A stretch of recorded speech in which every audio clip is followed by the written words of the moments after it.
The NCAA is much closer to allowing college athletes to be paid. Now, I love this story for multiple reasons because while telling the story, nobody has seemed to understand the story. Okay, let's start at the very beginning. The greatest trick the devil ever did is convincing the world he doesn't exist, okay? The NCAA, in line with the IOC, have found a way to do multi-billion-dollar business without paying any of the principals. In fact, they made it a rule. If you want to be amateur and have amateur status, you cannot accept money. Okay, that's great. But when you're doing the same arenas and you're doing the same merchandising and the same TV and the same gaming and the same licensing rights as the pros, except you're not paying them, it just becomes a very interesting thing. Now, I also like amateur status.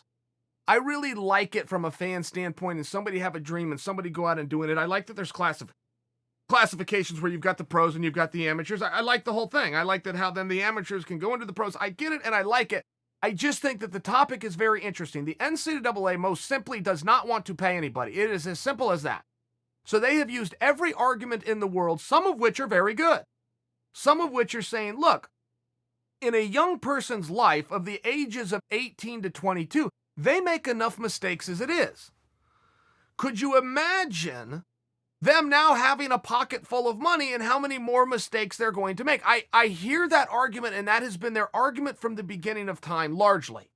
They've taken this in a few directions, but that's the one that they seem to cling to. They're not totally wrong about that, but at what point are you going to let somebody go and work, make money off of them, and not share it with them? I mean, we could use examples of Hollywood just by example. Look, if somebody goes and does a commercial or they do a television show or they do a movie, it doesn't matter if they're 8 years old or 18 years old, they get a paycheck. Many of those people who got a paycheck went and used that to screw their lives up. There's a level of truth to that. But there's no other walk of life where you still don't have to write the check and let them go and be an adult about it and hope that they have supervision. There's just no other walk of life. So the NCAA simply does not want to pay them. That's all it comes down to. So now there's this new provision going around where an athlete could use their likeness. Say they got picked up in a video game. Or say they were a star, one of the guys that's in the running for a Heisman, just by example. And Coke or McDonald's, by example, wants to grab them and use them for an ads where they could go out and use those guys. So the NCAA, who has pushed back on this super hard, California was the first state. California actually passed a law that athletes be given the right to do this. And the NCAA went as far as to say, okay, great, then we will pull up stakes in California. USC, UCLA, any way you want to do it, any program you want to do, will no longer be under the NCAA banner. Well, then other states started doing it. Colorado came around. 30 states are debating it right now. So the NCAA, who's pushing back, is now starting to give their okay and their blessing.